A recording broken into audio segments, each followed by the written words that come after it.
बिस्मिल्लाहिर्रहमानिर्रहीम। Welcome to superior learning management system चिलिंडा campus. मैं हूं आपका फिजिक्स टीचर तसद्दुक नसीर और आज का हमारा लेक्चर नंबर है 22, चैप्टर नंबर 7, ओसिलेशंस। और इसका टॉपिक है हॉरिजॉन्टल मास स्प्रिंग सिस्टम। यानी कि ये एक लॉन्ग क्वेश्चन है और इस तरह से लॉन्ग क्वेश्चन आता है students, write down the characteristics of a horizontal mass spring system and explain it in detail।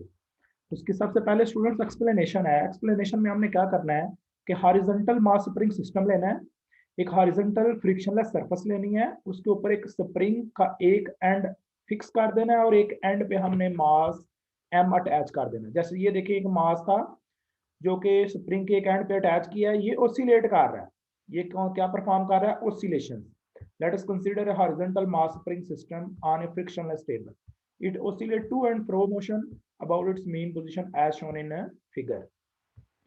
Let at displacement x, the restoring force is F. Instantaneous acceleration हम यहाँ पे कैसे कैलकुलेट करेंगे? जैसे कि ये नीचे वाली डायग्राम के अकॉर्डिंग बॉडी पहले मीन पोजीशन पर है, फिर फोर्स लगाई, ये एक्सट्रीम पोजीशन पर चली गई और इसने डिस्प्लेसमेंट x कवर किया। उसके बाद बॉडी को रिस्टोरिंग फोर्स ने दोबारा मीन पोजीशन पर लेके गई। रिस्टोरिंग फोर्स बॉडी को दोबारा मीन पोजीशन पर ले गई। बॉडी यहां पे नहीं रुकी बल्कि बॉडी दोबारा एक्सट्रीम पोजीशन ए पर चली गई ड्यू टू इनर्शिया। बॉडी दोबारा मीन पोजीशन पर गई ड्यू टू रिस्टोरिंग फोर्स। तो इस तरह हम कहते हैं रिस्टोरिंग फोर्स एक ऐसी फोर्स है which brings the body towards the stable equilibrium position। अब हम बात करते हैं इंस्टेंटेनियस एक्सेलेरेशन की। Instantaneous produce acceleration a then according to Newton second law F is equal to ma।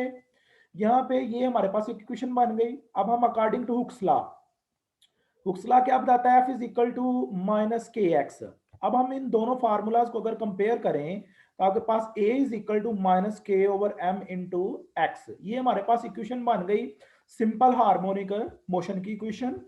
k over m जो है स्टूडेंट्स ये आपके पास ओमेगा के इक्वल है, ओमेगा स्क्वायर के। तो ये एंगुलर फ्रीक्वेंसी की टर्म में as a is equal to minus x omega square equation number 2 आ गई।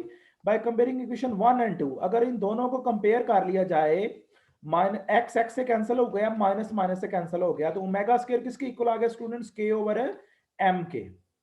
तो ओमेगा किसके इक्वल होगा?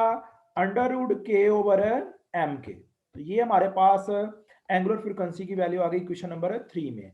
अगर time period horizontal mass spring system का टाइम पीरियड कैलकुलेट करना स्टूडेंट्स, तो वो टाइम पीरियड हमें पता है किसके इक्वल है? 2 पाई ओवर ओमेगा के। ओमेगा की वैल्यूज यहां पे पुट करें अंडर रूट के ओवर एम।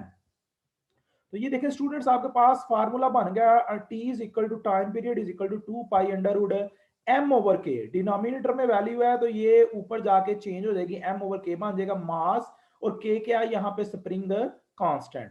तो time period of a horizontal mass spring system depends upon the mass of the body and the spring constant.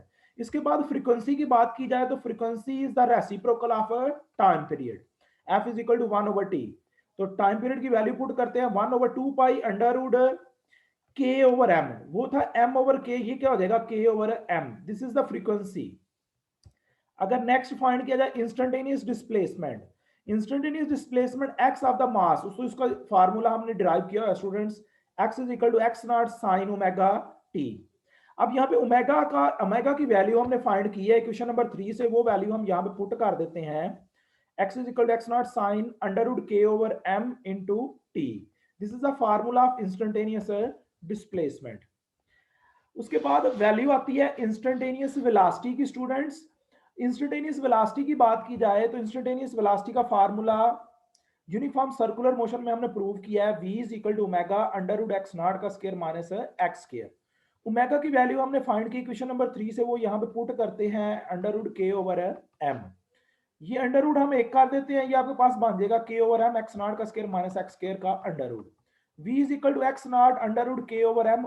यहां से क्या किया है हमने? एक्स नॉट कॉमन ले लिया, ठीक है। तो आपके पास यहाँ पे 1 रह गया, minus x square over x naught का स्क्वायर आ गया। ये क्वेश्चन नंबर 4 बन गई। This is the value of instantaneous velocity. आगे हमने वैल्यू कैलकुलेट करनी है मैक्सिमम वेलोसिटी की। Equation 4 shows the velocity will be maximum when x is equal to 0. x 0 put करेंगे तो वेलोसिटी क्या होगी, मैक्सिमम। और मैक्सिमम वेलोसिटी को v नॉट से शो किया जाता है। कैसे शो किया जाता है स्टूडेंट्स, v नॉट से। v naught is equal to x naught under root k over m। This is the maximum velocity. Minimum velocity, equation 4 shows the minimum velocity when x is equal to x naught. यहाँ पे आना था x is equal to x naught, तो v minimum is equal to x naught k over m 1 minus x naught का square over x naught का, ये cancel हो गया, 1 आ गया, 1 माइनस 1 0, सारी वैल्यू क्या हो गई स्टूडेंट्स 0। तो यहाँ पे वेलोसिटी क्या हो गई मिनिमम। अब स्टूडेंट्स ये जो नेक्स्ट हमने वैल्यू पुट की है आपके पास, यहाँ पे ये जो वैल्यू पुट की है हमने v नॉट की, v नॉट वैल्यू बेसिकली किस चीज की है, v नॉट वैल्यू है मैक्सिमम वेलोसिटी की, जो कि हमने इक्वेशन नंबर 4 में, यानी कि यहाँ पे ये वाली वैल्यू हमने पुट की है x नॉट अंडर रूट के ओवर एम। ये वैल्यू हमने क्या किया है, इक्वेशन 5 को इक्वेशन 4 में पुट कर दिया है। तो आपके पास this is a relation between instantaneous velocity and